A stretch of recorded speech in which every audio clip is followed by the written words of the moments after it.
when you listen to a lot more stories about partnerships, more seem to fail than succeed. At what point did you decide it was time to get partners? The people who succeed are those who can identify talent even smarter than them. I think business, the way I know business over these years, is a team sport. Pegging success to money is something I've learned over time, kwamba it's not what I want to do. What's one thing about work that you wish you had known years ago? The earlier we establish your cash flow, the better. But some people who are good with money naturally, kwenye biashara wengi, hela ambayo iko benki ndio faida yao. Hajawaza madeni, hajawaza miezi ambayo ni low season. What's some really terrible advice you've gotten? I think the first one is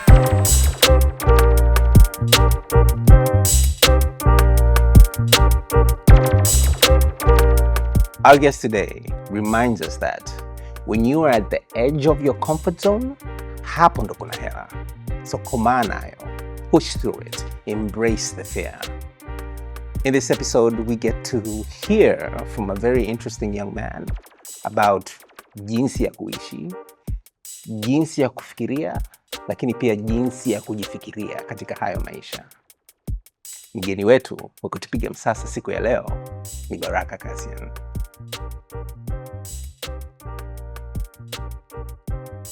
Every once in a while, tunapokea feedback kwamba podcast yetu ni ngumu kumeza. Ila sasa, tunafanyaje? Maana uhalisia wa stories za watu waliofanikiwa, ukiangalia na ukidadisi na ukiwauliza maswali mazuri, unagundua kwamba it wasn't easy. Kuna ugumu ndani yake, kuna sacrifices ndani yake. Na ndio maana tunaendelea kukukaribisha kwenye Msasa, where we talk to successful people about failure. Baraka, karibu Msasani. Asante. Pun intended. Msasani. Yes, it is. Msasani. Okay. Yeah. I get it. Thank you. We're in season 3. We've always wanted you as a guest. Yeah. Really? Yeah. Well, are you surprised? I was not surprised, but I was hoping for it. There are times I would look at the other guests. I'm like, I would hope one day I can be on that seat as well. Really? That's good to know. Yeah. That's nice to know. So I'm happy to be here as well. Yes. And why? Because we do have a preference for entrepreneurs. Simply because even the concept ya kuwa mjasiri wa mali inahitaji ujasiri kwanza. And that comes with a lot of facing your realities, facing your fears, doing things even if you don't feel like doing, doing the work even when it feels like work, because sometimes it feels good to do something that you're enjoying, and especially something that you're good at. But sometimes it just feels like work.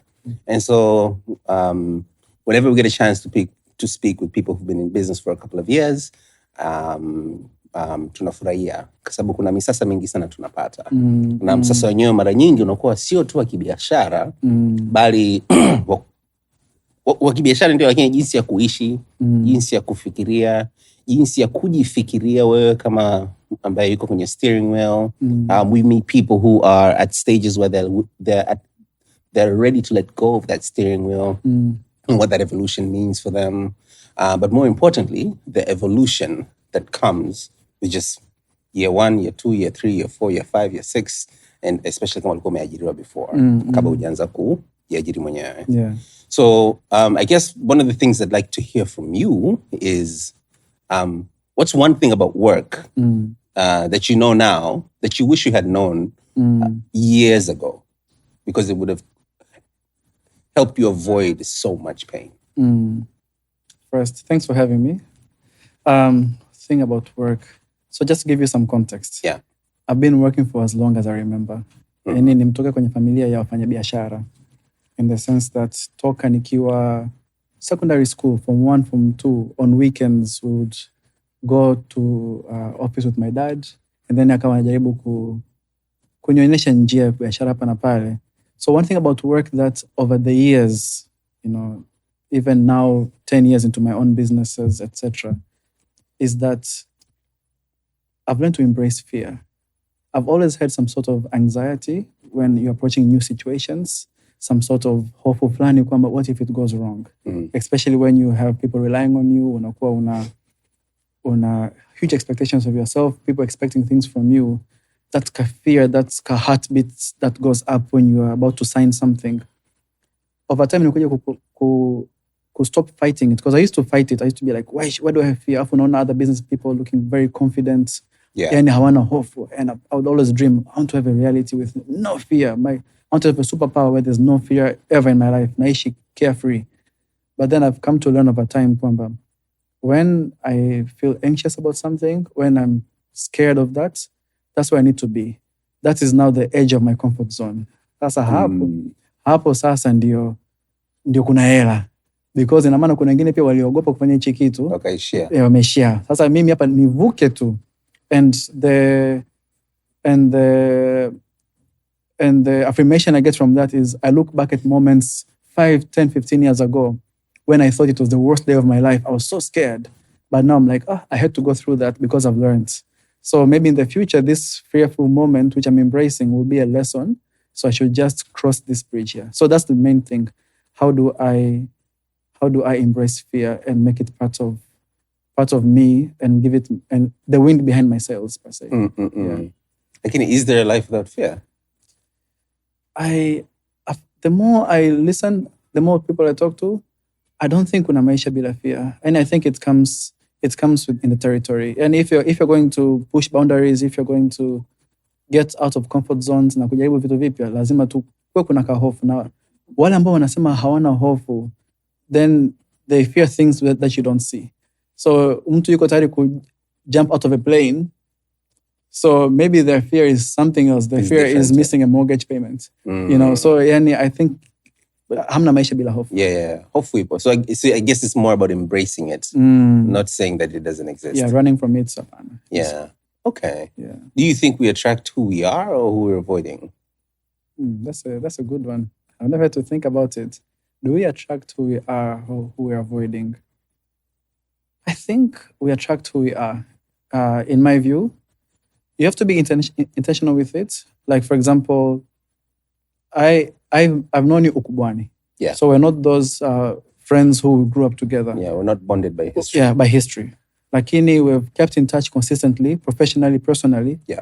Because I believe there are a lot of similarities that keep us attracted to each other in that context. Mm-hmm. So I'd like to think, unless you don't want to, but naturally you attract people who are like you. You know that saying, birds of a feather. Yeah, so I don't think I attract people who I don't want to be. I actually don't see that with me. But that's not the same thing. Because birds of a feather doesn't mean it's a nice thing. Really? No, it doesn't necessarily mean. Because what if when I was getting married, around that time, nilipata ushauri moja ambao nadhani ni ushauri mzuri kwamba if you're going to be married, make sure you have a lot of married friends. Yeah? Good advice. Yeah? I agree. As opposed to unmarried friends, because then one, you can't relate, schedules will always be misaligning, blah, blah, blah. Yeah. But there was in my opinion, a hole in that advice in itself. Because what you do sounds good. Like, I feel like the second layer should have been, in which maybe if mtakiniza mimi sasa nitamwambia hicho kwamba, okay, make sure you have people who are doing well in their marriage. Okay, yes. Who are enjoying it. Yes. Because why? Why? Because sababu, if as long as the kigezo is just other people who are married, then you can see with people who just bitch about them. Yeah, exactly. It's just like, guy, we have nothing else to talk about. Okay, yeah. No, I agree. I see there's a nuance to it. Yeah. So in that regard, if you say we attract who we are, what if I'm the bitch? So exactly. Attracting in plural. You're attracting the negative side of you. Like, I see that. You know, as I grow older, ningependa ku assume bado mimi ni kijana. So there's a lot. How old are you? I'm 34. Yeah. I'm 34. I turned 35 December this year. Okay. But I would like to think that, there's decades and decades of experience I can learn. Yeah. My circle has become much smaller. And when you talk about attraction, I'm talking about, people who I hang out with, associate with. Yeah. And I find it becoming smaller and smaller. I don't know if it's healthy. Time will tell. But there are times I look at makundi, people in groups, like not even like social groups like jogging clubs or vikoba, but just people who you can call up. If you've got 10 friends, you can call on a Sunday, say, hey guys, come over, let's have a barbecue. And then it's the same people over and over. I try to wonder, am I missing out on that? Because the people I have, we meet, we're tight, but mara nyingi we're bonded with maybe business, we're bonded with family, siblings, etc. Yeah. But, I'm trying to think, okay, maybe I need to put in more effort to find the right people to be attracted to. It's just there, but not yet in a priority to me, I guess. Yeah. So yeah, I guess I would underline the maybe, because if you think about again business, most people who look like they're doing well and some who actually are doing well. There's a consistent element of time. They've been doing it for 10 years, 20 years, 30 years. Yeah. Dude. And it's natural at some point. Unaelewa, it gets natural at some point. Ndio maana mwalimu ambaye amefundisha muda mrefu, yani unamwamsha saa yote anafunguka na haingii. Ndio wale walimu au malekcha ambao ingegi darasani na notes. Of course ingine notes. It's been 20 years of the same thing. They know the curriculum. They know the curriculum, they know what to teach you, they know the questions you're going to ask before you ask them na kadhalika. So sasa I guess it's a maybe because when is formal relevant and when is it not relevant? True. Could it be possible that it's only relevant if your current state is not fulfilling? And then if it is, then formal doesn't matter at all? I recently had to think about formal. So I can answer that, but in a different context. Okay. So when you have friends or people who you are very close to, maybe similar life journeys, labda mmeanza pamoja, mmesoma pamoja, alafu you would expect kwamba mtagrow pamoja, if growth is important to you. And then unakuta sasa ghafla unakuta shoot up, and then they're showing it through possessions, through sometimes bila tu kujua they're showing it. Exactly. Yani unajua kwamba okay, huyu ameniacha. And of course kuna ile external influence. Jamaa anakuachaje? Yani wote mmesoma pamoja, everything was the same. And it's even harder kama ni ndugu. Same growth environment. Kwa hiyo sasa ile formal, there was a time when I had to sort of learn how to deal with that formal kwamba, am I missing out on something which can boost success yao? Na mimi huko nimebaki nyuma. And I think addressing that, the whole formal concept in the context of success, in the context of friends and etc., is kwangu mimi kujitambua mwenyewe. What is important to me? Or what is my enough? What is enough success? At what point would I say I've made it? At what point so would how I do you define success? So basically, I'm like, okay, how you define success. I define success? Yeah. I think for me, success is being able to work without finding it like a job. And I can explain it. I don't think pegging success to money is something I've learned over time kwamba it's not what I want to do. Haitoshi. Yeah. The money I'll be earning now is stuff I would dream about ages ago. Yeah. And it's a world which overflows. I don't think success to me is about having the most influence, the legacy and everything. Watu wangapi ambao tunawasoma kwenye history books. No, but they're not even there to enjoy that success. Yeah. But I think given that I'm quite driven about passion and what I do and work, to me it's a successful state of mind if I can handle a task. For example, kama kuna hii project naifanyia kazi. And fail or succeed is not a job. And I can afford to fail enough times. Kwangu, it's a hobby. So being able to explore that, I would say I'm successful because hapo sasa sijali time pressure, sijali mshahara, sijali income. I'm free to do what I want when I want while still having an active mind. Because nikisema success, kwangu mimi ni kukaa Venice 24 days a month, sifanyi kitu. I know my brain. And it will almost be difficult for me to not think about something to keep me active or to challenge me intellectually. So success is just following my passion, my vision, bila hata kujali deadlines, bila kujali shida, lakini still being active. And of course, kuna yale ya kawaida yale health, family, education, yani vitu kama hivyo viwe stable, lakini binafsi, that to me success. Okay. Has that always been the definition of success? Or No, is it something that's evolved over time? It's evolved. Oh, it's evolved over time. Kuna kitabu ambacho kime influence a lot of that, kinaitwa Psychology of Money, Morgan Housel. I think it's a very popular book. Yeah. Because hiyo ndio inanifundisha kuelewa kwamba the first point is knowing you're enough. Knowing you're enough. Kwa mfano kama mimi nikikuona wewe Elisha unafanikiwa, unafanya vizuri. You do so well, you create a product, you sell it for millions of dollars. I shouldn't feel kama vile mimi nimepungukiwa because I've met my enough. So, and over time I came to learn kwamba the sooner you know you're enough, then the sooner the noise doesn't affect you. Because there'll always be someone doing better, right? Yeah, there'll always be something that's someone or something that sounds cooler than what you're doing. Of course. Yeah. And the numbers are crazy. Hata ukisoma huko ma Silicon Valley. I think the other day I saw an article where Mark Zuckerberg and his net worth ilipanda $28 billion in one day. And you ask yourself, imagine if that was a person you were aspiring to beat. Yeah. So that was a big impact for me, kwamba what is my enough? And early on establishing it, kwamba nikifika hapa yanakuja yote ni baraka za Mungu. Ni baraka lakini there's a milestone to hit. Yeah. And then that milestone. Yeah. So what do you do when the milestone keeps moving? Because the goalpost keeps moving. Yeah. Or you can be so specific about that enough that it doesn't move. Like more is just more, but it doesn't have to be more than this. Is that what you mean? Yes. I'll give a live example. I'll tell you more about me and what I'm doing right now. Yes. So I started, as you know, I'm an accountant. Yes. I run an audit firm. Yes. I was 9 years old this year. It's 9 years. 9 years old, Wow. yeah.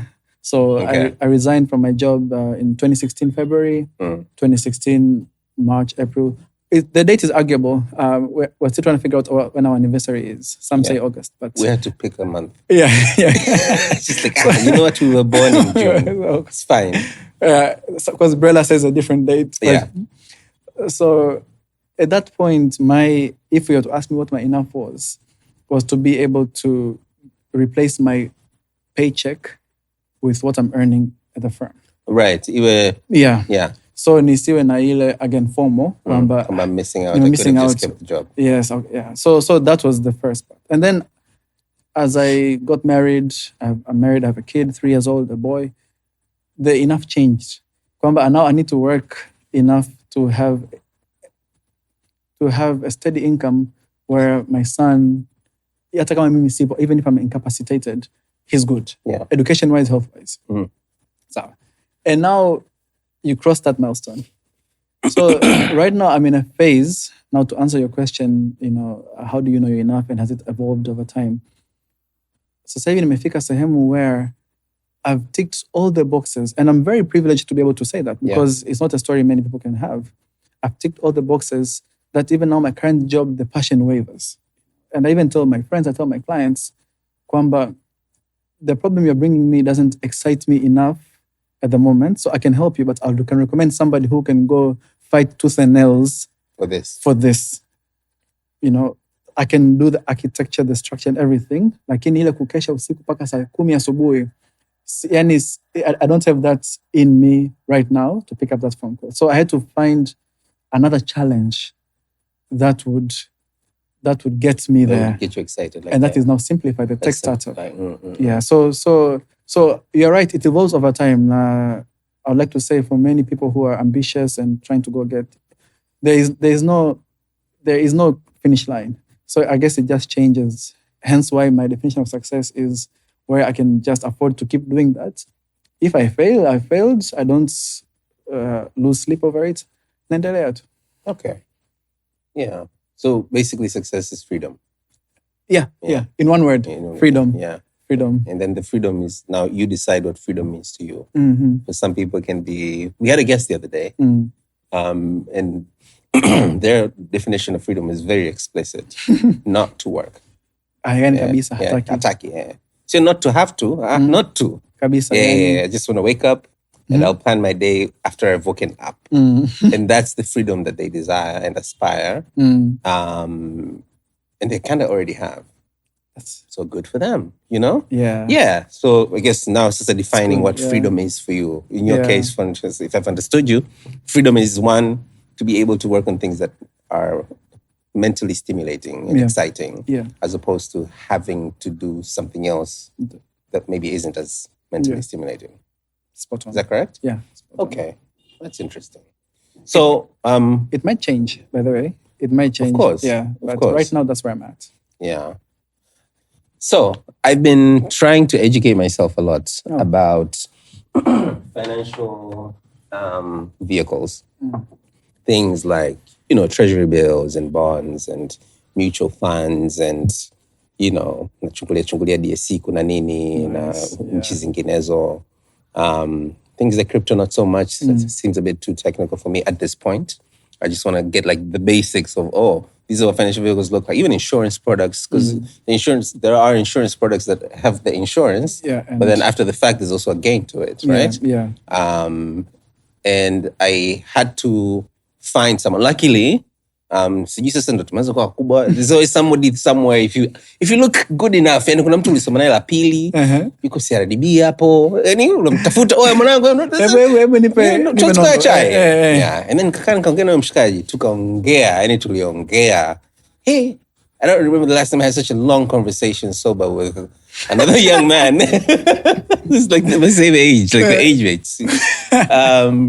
Tuliongea kinoma. So tuliweza kuongea because it was just like all over the place. And it was like, look, my professional opinion, I think where you just want peace. Yeah, I don't think you actually care about freedom. I was like, but it's called financial freedom. It's not called financial peace, bro. Yeah. But I did argue. Yeah. I had to let him go. Now I'm hearing it again, and then I can't help but wonder, is freedom and peace the same?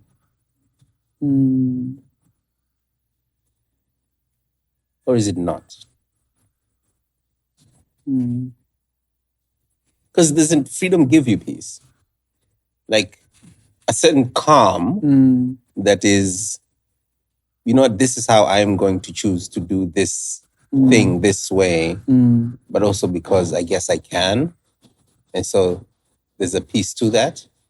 Yeah. And just to give you more context, his background has been in brokerage. So he's working in brokerage firms, Mbalimbali, and he's still technically in that space, just working for a bank now.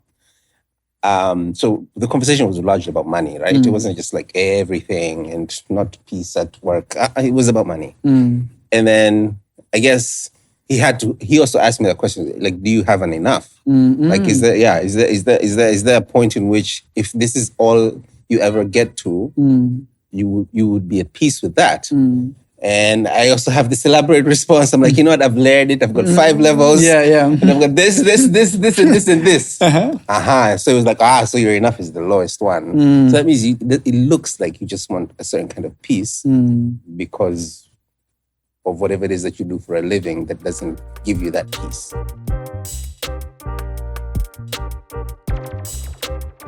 Every once in a while, tunapokea feedback kwamba podcast yetu ni ngumu kumeza. Ila sasa, tunafanyaje? Maana uhalisia wa stories za watu waliofanikiwa, ukiangalia na ukidadisi na ukiwauliza maswali mazuri, unagundua kwamba it wasn't easy. Kuna ugumu ndani yake, kuna sacrifices ndani yake. Na ndio maana tunaendelea kukukaribisha kwenye Msasa, where we talk to successful people about failure.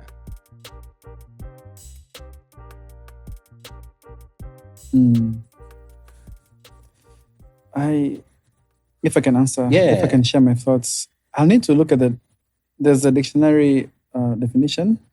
I don't know what those say, but I can be at a state, like right now, I'm free. I can say that I'm free to do most things I'd want to do, but then there are times when I'm not at peace.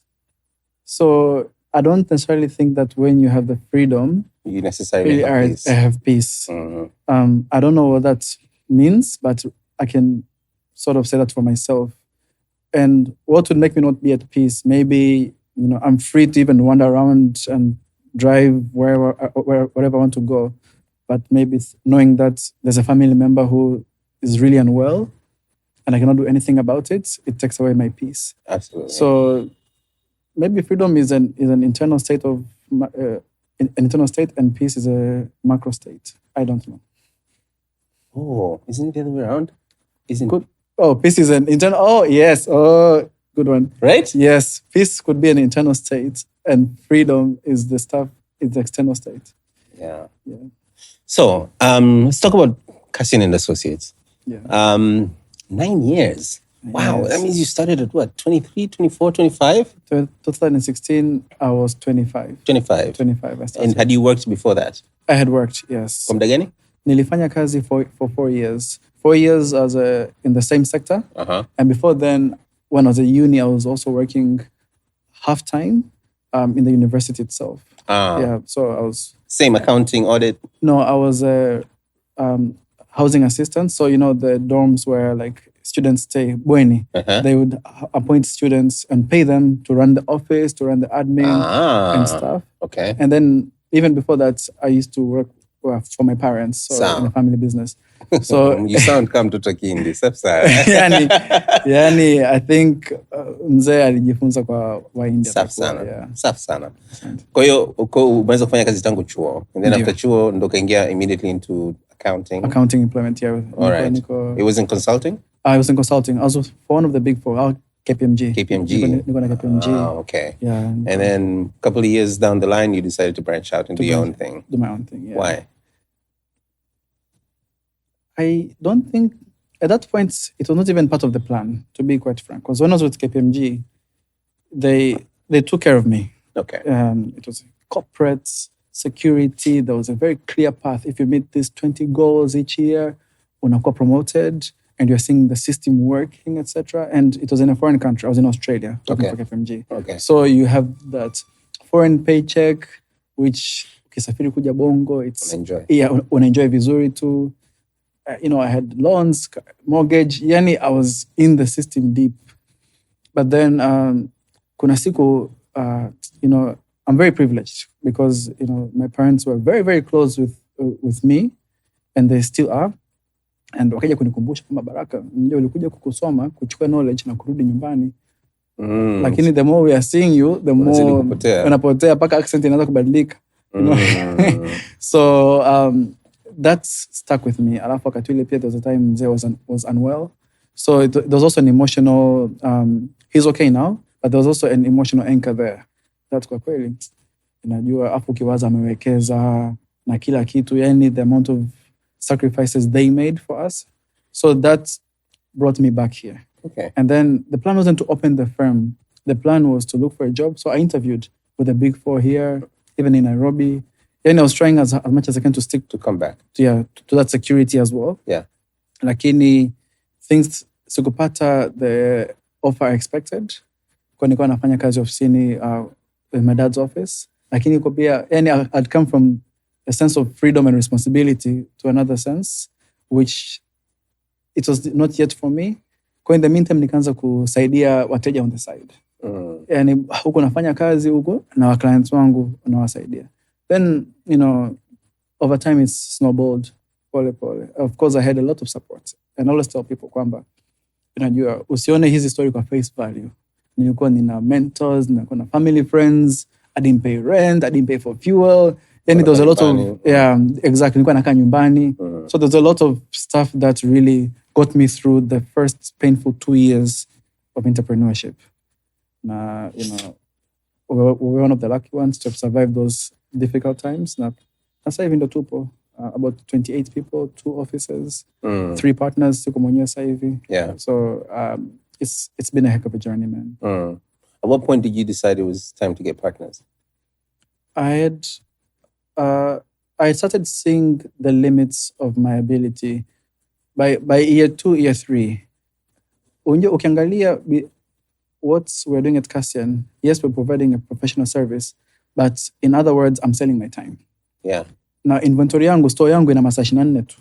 Kwa siku. So no matter how much money I want to make or how much I want to grow the business, you're limited. I'm limited. Yeah. So I either sell the time at a higher rate, which there's a ceiling to that. Kumbuka, is your second year in Tanzania. No one knows you. No one can trust you with that portfolio. Or I leverage by getting more resources with the same valuable time as mine. And when I did the maths, I'm like, Hapa, I need partners. I need people to also challenge me, because I was doing the marketing, I was the judge, the jury, I was everything. But now sasa kupata partners, kitu ambacho kwa kweli kilichukua muda. So I was very lucky. I think 2019 was when I met Isaac, my first partner. Na tukaelewana. We are very different in certain areas, but the vision was quite similar. And mpaka leo, Isaac Florence, my other partner, yuko based in Arusha. We were able to work well together. In a changamoto, there's a lot of lessons even we are learning through our partnership. Yeah, but when I realized I couldn't multiply myself, partners came in the picture. Yeah. But when you listen to a lot more stories about partnerships, more seem to fail than succeed. Yeah. What do you think are the, like indicators of success or failure in relation to that? Because especially if it's something where you didn't start together. So people are joining in. What does that mean? What does that look like? It's funny you ask that, kwa sababu hata even my really close friends back then, even now, even talking to our parents, mzee anakuambia Baraka, African partnerships don't work. Yani there's a lot of history there kwenye partnerships. Yeah. And unfortunately, hamna stories nyingi za partnerships ukiacha hizi family run businesses, the Deuges, etc., where somebody did it with somebody together wakagrow pamoja. So far ours is working and we're grateful and we really protect that. I think for us, what's been working for us so far ni kwamba outside of the work itself, we try to respect each other. Because only through that, you respect enough to listen to the other person, for you to compromise, for them to compromise. So there's a lot of that happening. The personal respect. Kwa sababu kwa mfano mimi kwenye firm, I'm the managing partner. Kwa ninasimamia sehemu ambazo nikifanya maamuzi mabaya ina affect portfolio ya partners wangu. So now having to respect their presence in the company and be like, you know what, nitaumia nisiposign hichi kitu leo, lakini acha niwashirikishe. So we'll delay the process, but let them have their say. Even if technically I don't have to wait for them to chip in. Yeah. Kwa hiyo kuna hicho kitu cha heshima, kuheshimiana. At the moment mnaanza kupotezana heshima, kuchukuliana poa, no matter how big your company is. That to me is one of the fundamental. Lakini kuna mingine, of course, kuwa transparent, ethics, to be a man of your word, a woman of your word. Lakini ni ngumu kwa sababu hatuna role models wengi ambao wanafanya vizuri. Lakini mbona kama hizi consulting firms kubwa, they thrive on partnerships. Like it's almost as if even the corporate ladder looks like to become partner. Yes, yeah. And especially in law firms and audit firms. It's an interesting model. Na kila kampuni na their own agreements, but if you're to zoom out, for example, you use the Big Four here. Yeah. If you're to zoom out, they have partners and you want to aspire to be a partner because you carry some sort of financial benefits. You get part of the money you bring. Yeah. Lakini they're still controlled by the regulations of the global network firm. Okay. Kwa hiyo inasema kwamba ukifika 58, 60 years old lazima uretire. Yeah. So there's some sort of katiba ambayo inaongoza. Yeah. Kwa hiyo you're not so free as you might think, and kidogo inasaidia wao na hiyo longevity, lakini pia sasa the moment you become a partner unakuta you don't have the control you think you have. You have got to check with Kenya or South Africa for decisions, na hiyo pia inasumbuaga. So it's very tightly controlled, those partnerships. Yeah. And how do you compete? How do I compete? Ooh. I like to say I compete with myself. So as far as Cassian goes, when you're competing in the industry, uzuri Tanzania is a very huge market. Yeah. It's a very big market. It's just a tough market. So I don't really have to kuchukua ugali wa mwingine for me to grow. A lot of our clients, especially the first clients, were brand new entities. So we were growing together. And they would require other new entities.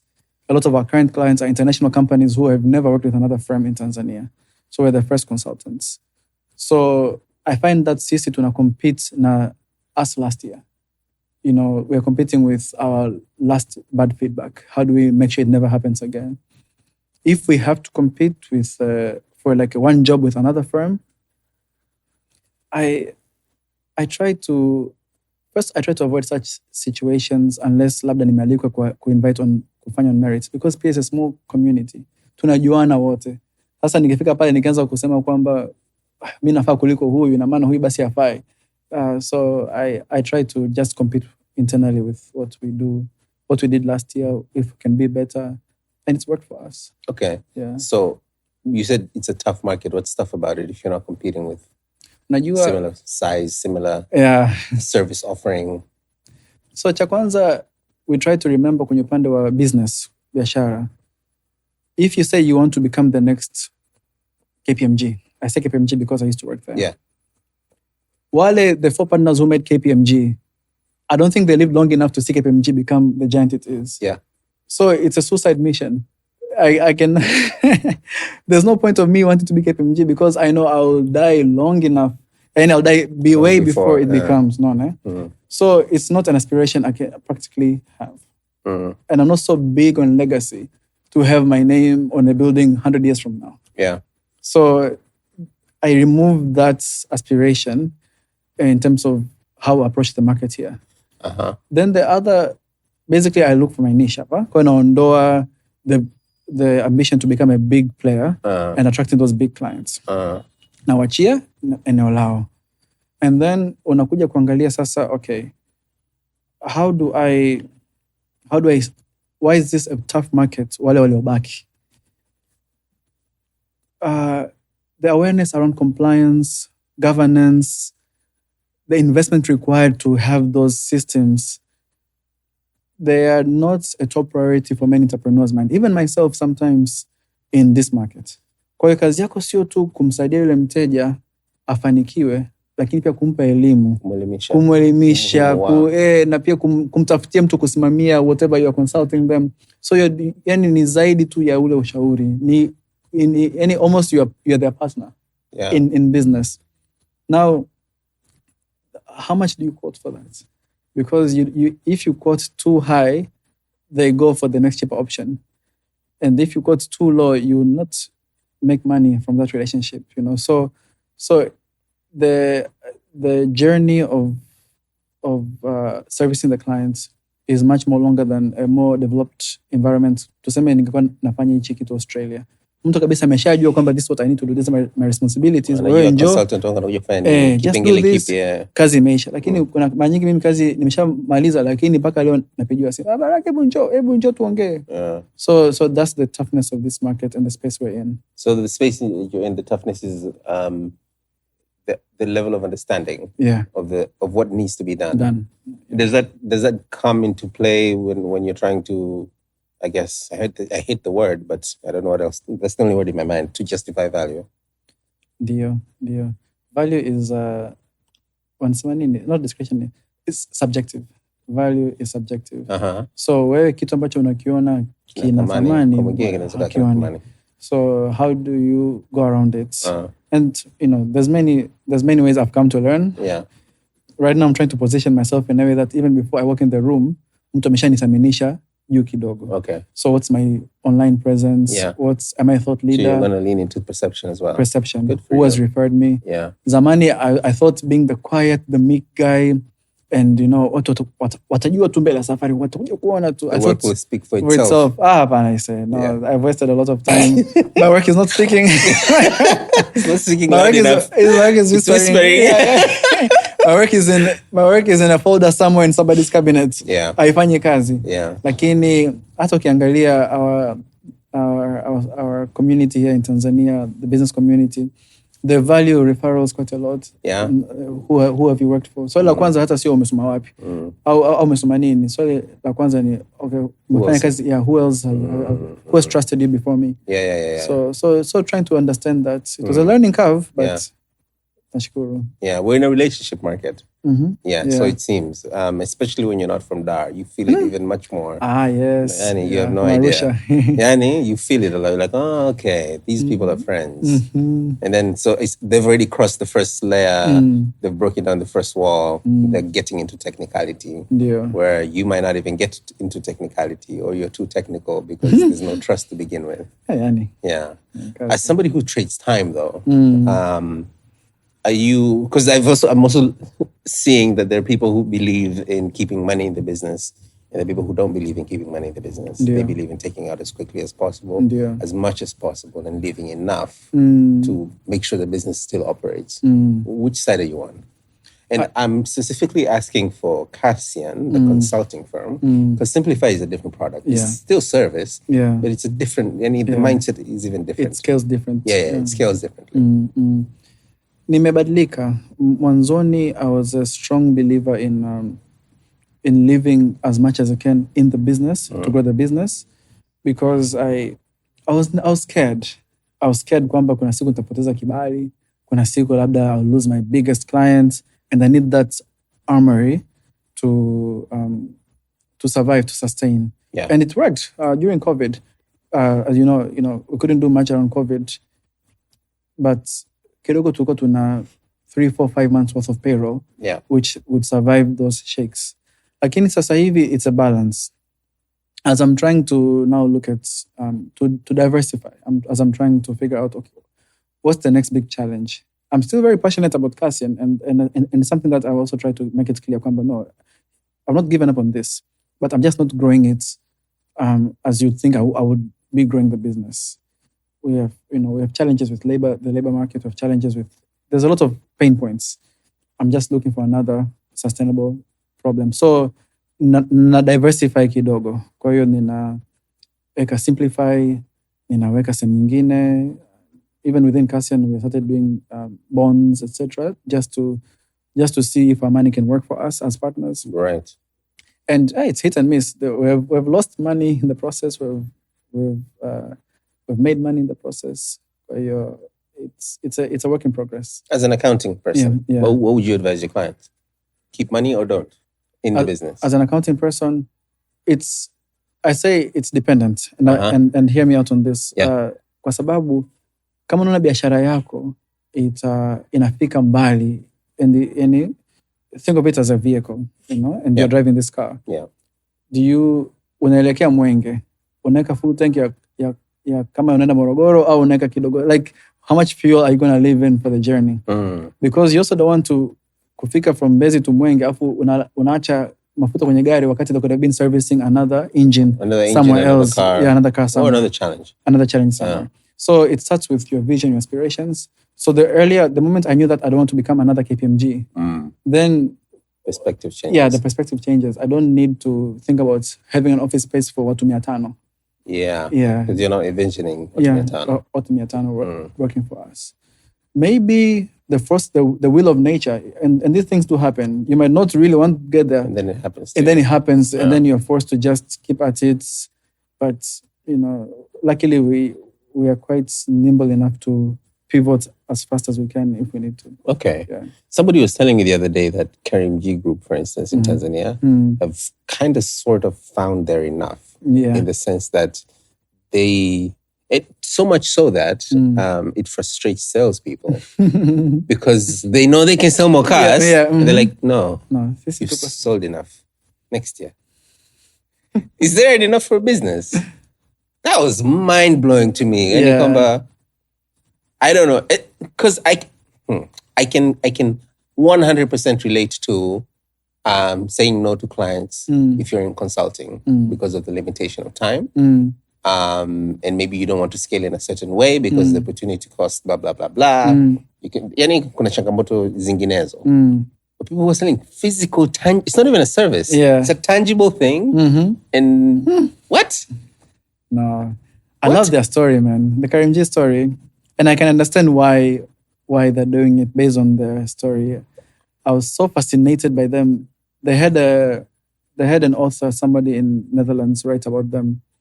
And that book was sold out. Like, you can't find it. So I DM'd the author on LinkedIn to send me a copy. That's how much help. Alikutumia? I have a copy. I can share it with you. Yes.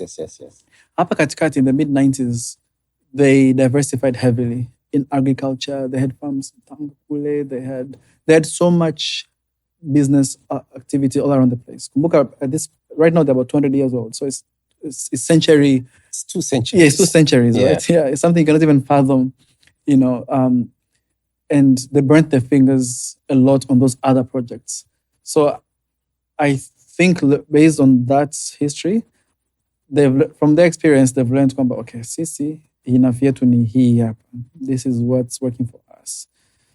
But they're still diversifying. It's just on the same vertical, which is also what I'm learning through them, is that, they've opened any Automark, the Auto Ink, etc. Yeah. So they said, okay, still the same industry. The same industry, but they're diversifying. Maybe they're thinking if they lose a Toyota contract, what's next? How are they evolving for them? Yeah. So, and that's what and that's my takeaway, because I also try to diversify heavily out of the industry. Yani, unajua zile unaona zile kwenye Facebook wanasema ununua shamba la miti Iringa, utapata hela in 5 years. I bought into that, bro. Yeah. And I lost quite a bit through those areas. I lost focus, I lost money, sikuweza kufuatilia. So now anything I do, as a rule of thumb, it has to be in the same vertical. Kama sio compliance, tax, and technology. And technology must support compliance. So zinafuatana. So when you go to a room, you can pitch 2 of your businesses because they're in the same space. Okay, so do you think you failed in those businesses because they were not your area of expertise? Yes, absolutely. Yeah. I failed. I failed because I was both. I went in for the outcome, for the perceived outcome. Kwa hiyo I was sold on the outcome. Yeah. Sikuenda kwa sababu napenda sana matikiti maji. Nilikuwa napenda kwa sababu nataka hela. Yeah. Lakini sasa watu wengi tunafanya biashara kwa sababu ya yes, there's people who love what they do, but no, you can't blame somebody who loves the money and they're going for it for the money. It is what it is. Hence why I say, for me, freedom is being able to do what I want, not caring about the money. And that's my... Like even this Msasa. Yeah. It's not necessarily your highest income generator, but here we are. So you're embodying that already. The same vertical, having what you do, regardless of the financial incentive. Yeah. In terms of now juggling 2 businesses, and you mentioned and you've acknowledged, which is a nice thing. Some people don't. I don't know why. I was speaking to a relatively older person who they don't know it, and I think I don't want to ever tell them because they'll feel pressurized. But I look to them as a mentor. Lakini najua huyu mama nikimwambia anakuona kama mentor, she said, I have to be careful. Everything has to be serious. Don't spoil it. So I know asitaki kumwambia. Lakini tukaongea how nikamwambia kwa mfano mimi sidhani kama there's anybody who's self-made. I think that concept is very, very American, and it makes absolutely no sense to me, because there is no way you can be self-made if you're as big as what people are saying you are. Lazima ulifanya vitu na watu vizuri na vibaya. Lazima kuna mtu alinunua hiyo bidhaa au huduma. If you're an artist, that piece of art, whatever. Like, there is no self-made. It's just somebody... It's just designed in such a way where there's always going to be a head. And so somebody's always going to be seen the most or heard of the most. Au kwenye timu ya mpira, kwa watu kama sisi ambao tuangalia sana mpira, tunamjua mfunga magoli.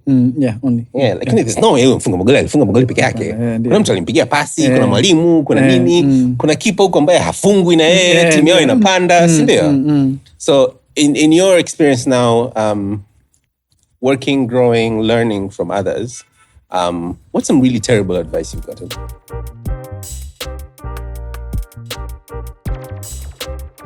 Every once in a while, tunapokea feedback kwamba podcast yetu ni ngumu kumeza.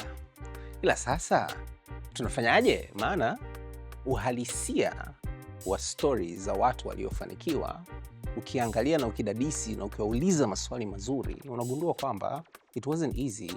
kuna ugumu ndani yake, kuna sacrifices ndani yake, na ndio maana tunaendelea kukukaribisha kwenye Msasa, where we talk to successful people about failure.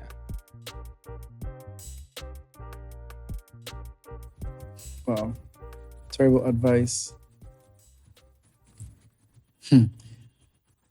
I think the first one is, I was advised a lot, kwamba Baraka, you have to fully trust whoever you delegate to.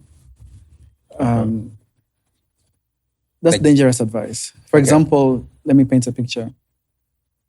Umepewa kazi, una team chini yako, una watu, na unakabidhi afu unasahau. That doesn't work.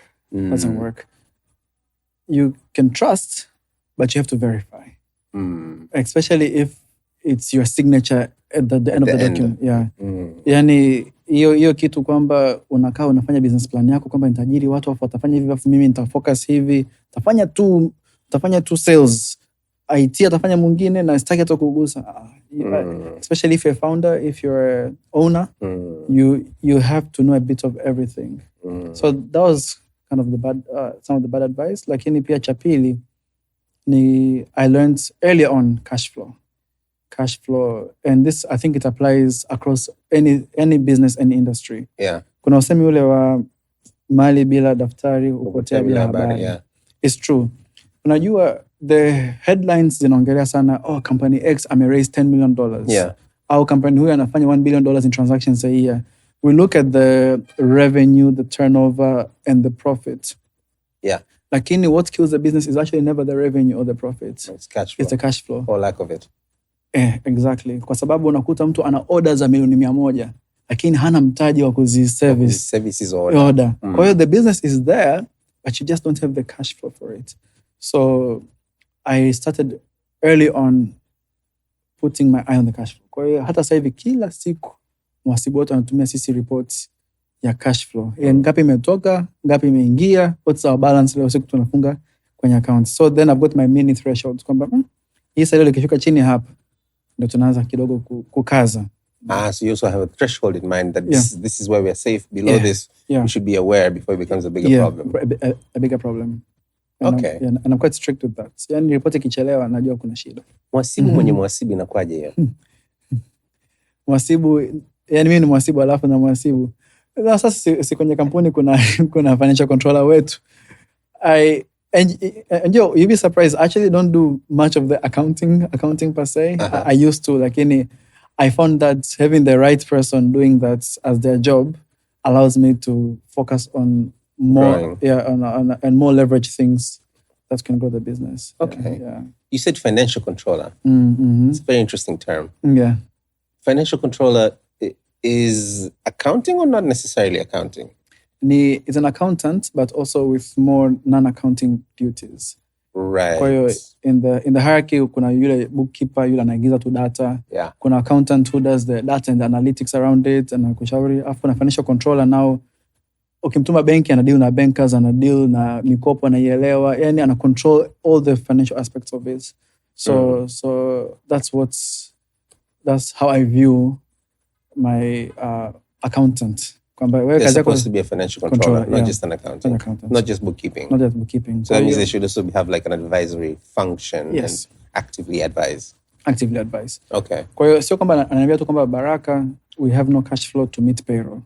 Lakini kwamba Baraka hatuna cash flow to meet payroll, lakini nenda benki, ongea na RM wetu, atupe overdraft, and then mimi nitafanya documentation. Au mteja muombe advance. So yani anajua jinsi ya connect all those dots. Kuna ushauri ndani yake. Yeah. Huyo mtu unampata wapi? Huyo ni mtu ambaye unamnurture au yupo hivyo tangu mwanzoni?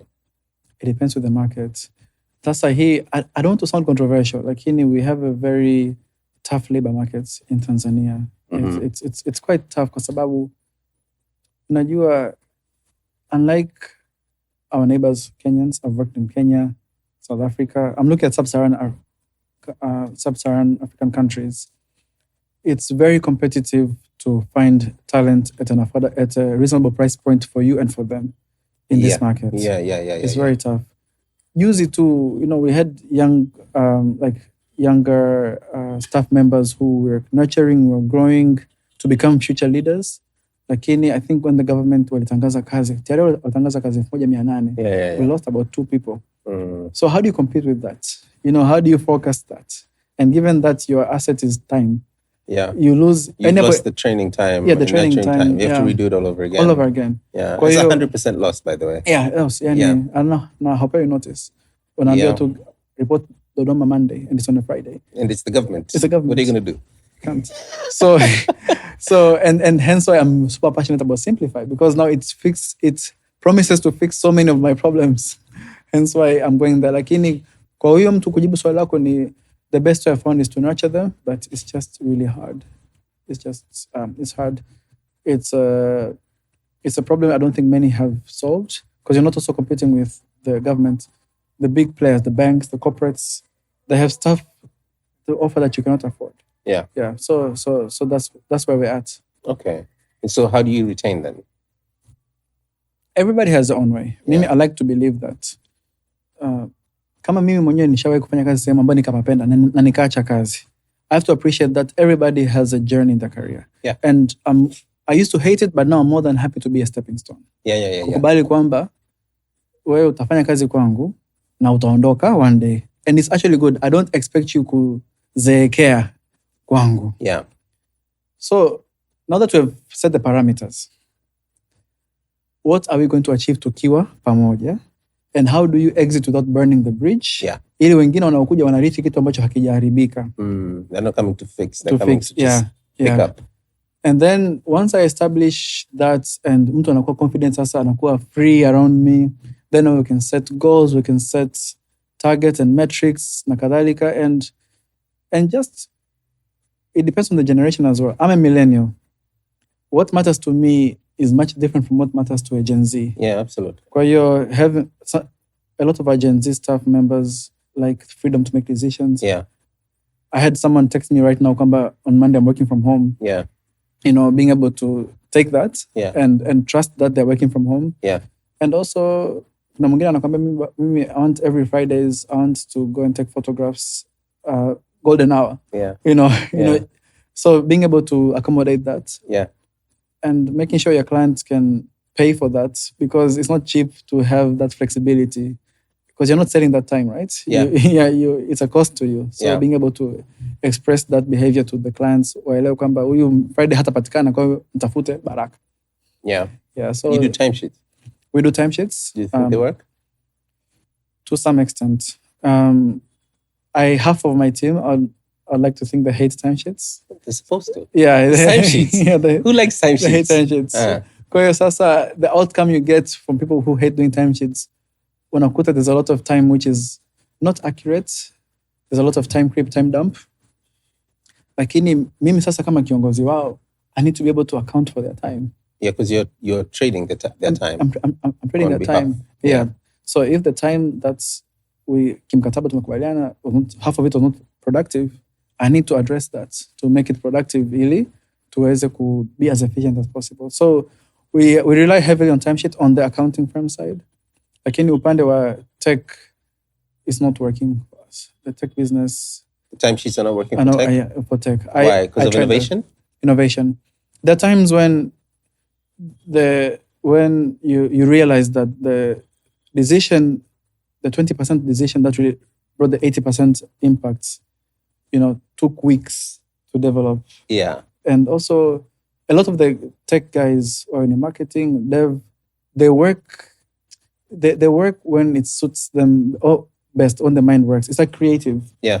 Like, I've got this technical challenge. The code just won't work. And mimi muda ambao naweza nikafocus ni saa 8 asubuhi. Yeah. Kwa hiyo wewe Baraka unaponiambia nije saa 2 kamili asubuhi, I've just pulled an all-nighter. So your timesheets model breaks right there. I feel like the industries, especially now, with the way the world is moving, where you kind of really need to focus on the output as opposed to traditional hours and traditional... Yeah. Spot on. Yeah, because I was reading something, I don't remember what it was. There was a line that caught my attention. Nikawa nasema innovation in its nature is wasteful. So if you're not wasting, you're not innovating. Yeah. I was like, what? Whew, that's a painful thing to Be like, hey, are we wasting today? Yeah, what are we wasting? And you have to have them taji to just keep wasting. At some point, you have to stop wasting and making that money. So what does the future of Simplify look like? Simplify. It's a fantastic name, by the way. Thank you. It's a fantastic I don't know how we got it in Braille. I don't know how we trademarked it. So good. Exactly. How do you even trade the word Simplify? Because it's a word. It's very hard to trademark words. Yeah. Maybe because it's English. I don't even know how, but paka kosota tukaenda. And tukaenda kote where we could trademark something about that Simplify, even the logo, the code. So for those who don't know, Simplify is a invoicing app inatoa receipt kwenye simu. Yeah. Na mimi the way I view Simplify, right now it does one function and it does it really well. I changed our vision. Before it used to be known as our motto, our tagline was ni zaidi ya receipt, because you not only get the receipts, but you do get advanced reporting, you get reminders, you get something much more than just a receipt. But the other day I changed it to we make entrepreneurship easy.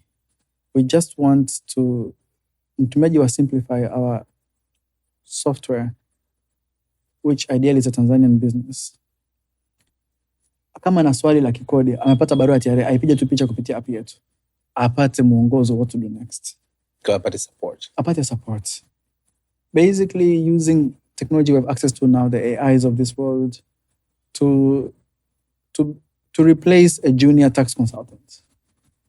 Junior tax consultant. So it's not necessarily analytical, but it is like functional. Functional needs. Okay. Yani pa kuanzia. Yeah. Maana tumegundua wateja wetu wengi hasa kwenye upande wa Cassian, they don't even know where to start, unfortunately, when they get that letter or when they get stuck somewhere. Or even just insights. So we have added features recently to not only do your sales, but manage your expenses. So you just scan receipts and akuvutia your bills, your expense data. Afu mwisho wa wiki, you can take out your income and expense reports. Now, that's technically good, but now how do we make it something that the user would actually want to use? We have a feature we've added, ya ku share tax knowledge. We call it tax tips, where you get a notification kwamba, payrolls are due on the 7th next week. It's a kufanya payroll returns. But then how do we, the feature is us catering this feature to those customers with payroll returns. So the future of Simplify to me is to be your business in intelligence in a very simple manner, targeting small business. Wakubwa tunawachia ma QuickBook, ma Xero, ma SAP, ma Oracle. Huko tunapambana huko chini, the underserved markets, which still has a trusty counter book. I don't want to replace the counter book. I just want to be able to enhance that data, that experience, whereby you don't have to pay me hundreds of thousands of shillings for something that my app can do for you. Yeah. So scaling that, that's a challenge which I've not seen people really look at. It's not a sexy challenge, but it's something now that excites me. You know what? If anyone can do it, it's going to be me. I'm going to do it. Yeah. Amen. Yeah. Okay, cool. Baraka, umepungua. Yeah. Good for you. Asante. You look really good. Thanks for noticing. I was hoping you'd notice. I'm like, What? That's funny. I'm very jealous, actually, by the way. Yeah. But don't be though. I have good jealousy. My jealousy is like, good for you. Okay, nice. Yeah, one day, kiko nataka niwe kama, it's not, amepungua, msipungua. No. Yeah, that's projecting, isn't it? Sasa, we have a segment in our show, inaitwa Njia Boxing. Okay. And basically, what we do in that segment is, our show is called Msasa. Lengo ni kuweza kupata msasa fulani. Kitu ambacho tumekuja kukigundua na kukiappreciate kama binadamu jinsi tulivyo tofauti hatufanani. Kuna watu wanaopata huu msasa at different stages of the conversation. However, we also wanted to guarantee msasa unapatikana. And so in these last few minutes, we're going to really, really zoom in on one particular thing. And then if somebody didn't understand the thing you said for the past, I don't know how many minutes, at least they will leave with one nudge. One nugget. Nugget of knowledge. How's it? And I want to talk about a healthy business, right? Tumezungumzia hapo nyuma kwamba mali bila daftari kupotea bila habari, si ndio? Whoever came up with that, because it was very poetic, but also it rhymes. It rhymes, yeah, but it also makes a lot of sense. Lakini pia tumezungumzia jinsi gani we tend to technically look at turnover, revenue, profit and loss. And there are other things that are just as important, such as cash flow, that tunazichukulia kirahisi kidogo. Kuna vitu kama compliance can kill your business. Unaweza kupigwa fine, yani. You start like, why am I doing this? Unaweza kukimbia nchi. True. And then it's all of those things. So I think what I would like to hear from you is, especially for a small business where you don't have, a department here accounting. You might have one person who's helping you with that, or financial controller, or finance person, or you just have consultants. What are the indicators? Or first of all, what are the things that you have to have like a checklist for that will help you assess the health of that business? And hiyo biashara ina afya au ni nene tu lakini si haina afya, au ni nyembamba tu lakini haina afya? Ni vitu gani ambavyo ukiwa umevizingatia, whether unafanya biashara mtandaoni, whether you have a physical product, whether unatoa huduma na kadhalika, ni vitu gani lazima uwe unavizingatia kuhakikisha afya ya biashara yako ipo salama? Kama naongelea from an external perspective, and I'm looking into that business, and it's a small business. Cha kwanza naangalia the mindset of the founder. First of all, achana na biashara yenyewe. Yule mwenyewe yule anayerun the business, mwenye mamlaka juu ya hiyo biashara. Especially kwenye angle, are they humble and open enough to unlearn and relearn? Okay. Because the first thing you don't want to have to deal with, kama mimi nakuja from the outside coming in, ni mtu ambaye anabishana na wewe. Au hataki kujifunza, au haiko self-aware kwamba hajui. Because we have established you have not done this before, or you have not experienced this kama nilivyo experience na wateja wangu wengi. So cha kwanza naangalia yule mwenyewe, are they putting in the time? Mkikubaliana mtakutana, anakuja on time, ana come through, anachukua notes, do they care about that side of the business? Because there's no point of feeding water into an open bucket. You're wasting your time. You're wasting your time. And using the bucket analogy, najua nimeanza mbali kidogo. Sometimes the bucket may look full only because there's a lot of water coming in. Haoni leakage. When business is good and there's money flowing and checks are coming in, you don't notice the leakage because maji yanajaa na ndoo inajaa. But when the water dries up and the bucket becomes empty, that's when you start to realize hapa kuna matatizo. So the best time to fix those is when there's water coming in. Not after. Not after. That's why the bucket is now that founder, that entrepreneur. Yuko tayari kubadilika.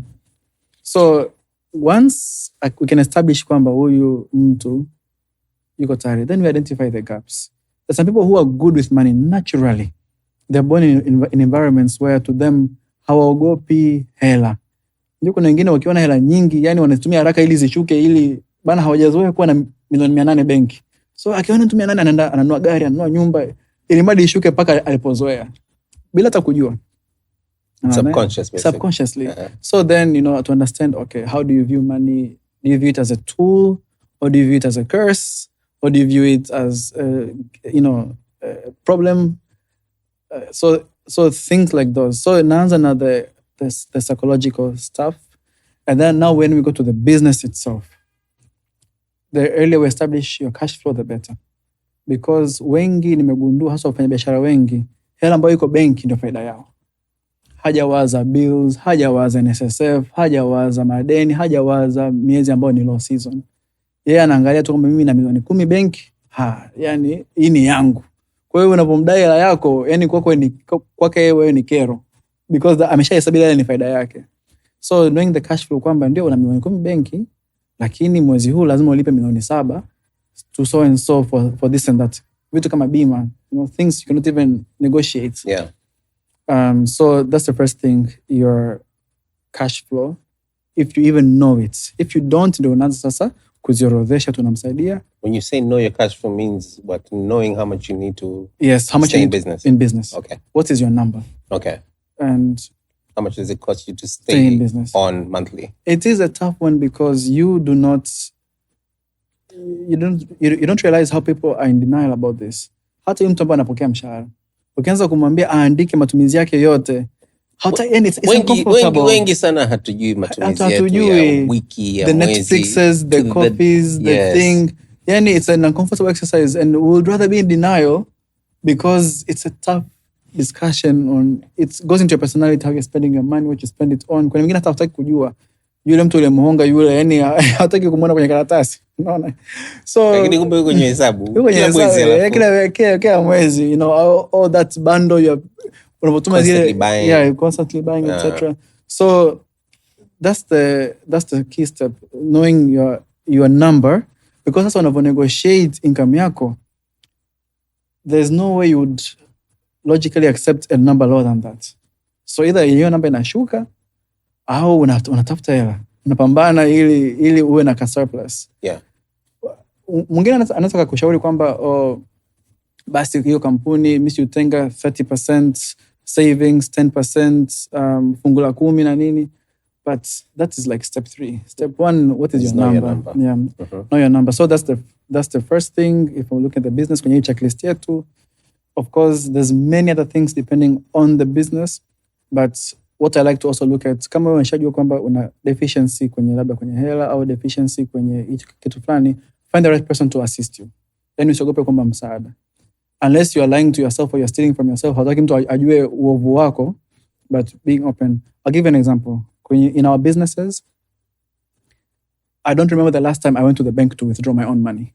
Kiukweli kabisa. We have the financial controller for that. We have accountants for that. We have assistant accountants. Because I know myself, nikiwa na hela mfukoni, kama leo nimeenda kwa wakala nimetoa 50, I don't know whether that 50 disappears too at the end of the night. Ina disappear. So I just know that sina hiyo control, sina hiyo diligence. I spend money to buy convenience. So convenience is a perception. Maybe haukupaswa kumpa yule mtu this much, but you did because it was in your pocket. Yeah. So I have outsourced the cash handling to somebody else who can do it better. Mimi napata tu report. So things like those, outsourcing those sensitive areas. And I think cha mwisho kwenye checklist yangu, zipo nyingi, lakini for me another critical thing kwa biashara ndogo ni to build a knack ya ku identify talent. I think business, the way I know business over these years, is a team sport. And the people who succeed are those who can identify talent even smarter than them. Even if you read biographies of these big, great founders, the Amazons and the Apples, they're very early on, they're like, you know what, I'm an idiot. Mimi kwa kweli hapa nitaua hii kampuni. Let me get a COO, a CFO, a CTO who are going to run that. Let me just pambana kutafuta mauzo. So I think having that knack to identify those people, it's a knack because it's not natural, but you can learn it. In my checklist of things to look at, even if I'm seeing mengine atakuepo tu. We've spoken about compliance, we've spoken about, you can even go into location, we can go into, the type of clients you have, how you deal with stress, how you deal with changamoto, but kwangu mimi hivyo ndo. So that's what you would look at. You'd look at the founder? The founder, yeah. You look at the cash flow? Yeah. You look, what was the third thing? So the founder, the cash flow. What? Mindset. Smart people. Ability to get out. No, that was the fourth thing. What was the third thing? So, tunaanza chini. Kuna hiyo, the founder, the cash flow, and also being able to delegate what you're not good at. Okay. Yeah, being able to delegate what you're not good at. And then sasa kudelegate si lazima uajiri watu. Yeah. The knack to spot talent. Yeah, to spot talent. I think that to me is when that's the high level stuff. I had a very, very, very, very, very, very intense rant session with the founder. Kama sio jana juzi. It was a very, very long conversation. Yani simu ilipata moto, ikaisha chaji. Ikaichomeka kwenye chaji, tukaendelea it was deep. Akaniambia mwanangu, first of all, I didn't know this, but I finally respect HR. Because I think I'm in the business of HR more than I am in the business of doing this business. And then chapili, the definition of mtu mzuri is very, very, very, very wrong. Huyo mtu mzuri inabidi sasa hivi kuanzia leo, mtu mzuri swali la kwanza itakuwa, je, ni mtu mzuri kwa mimi? Are they good for me? Based on how I operate. So it was like a whole self-reflection, kujiassess tena upya kwamba first of all ni mtu ana hii na hii sasa hivi, kwa hiyo huyu sio mzuri kwangu hata kama ni mzuri kwa mtu mwingine. So for instance, he's not gonna take referrals for people. No. He's just redesigning how he interviews and hires people. And I thought, okay, good. Wow. Sounds like a very heated but good conversation. It was so heated, and there was a lot of cussing and prayer as well in the middle. Where were you in this balance? Were you against the argument, or were you just like the psychologist just listening? And so first of all, I reached out to them to rant, but I think the moment I reached out, he was already reverse. First of all, he was like, dude, listen to me. I listened. I forgot why I called him. Ningum sana. Yeah, but it was quite enlightening. Ningum sana. Yeah. Baraka, umetubless sana. Kweli? Yeah, umetubless sana. Asante sana. Karibu tena Msasani. I'm happy to be here. Hongereni sana. Hongereni, and I've also have some takeaways as well. So thanks for having me here. Awesome. Cool.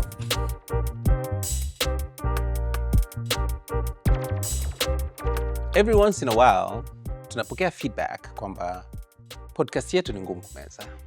Ila sasa, tunafanyaje? Maana uhalisia wa stories za watu waliofanikiwa, ukiangalia na ukidadisi na ukiwauliza maswali mazuri, unagundua kwamba it wasn't easy.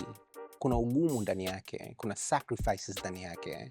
Na ndio maana tunaendelea kukukaribisha kwenye Msasa, where we talk to successful people about failure.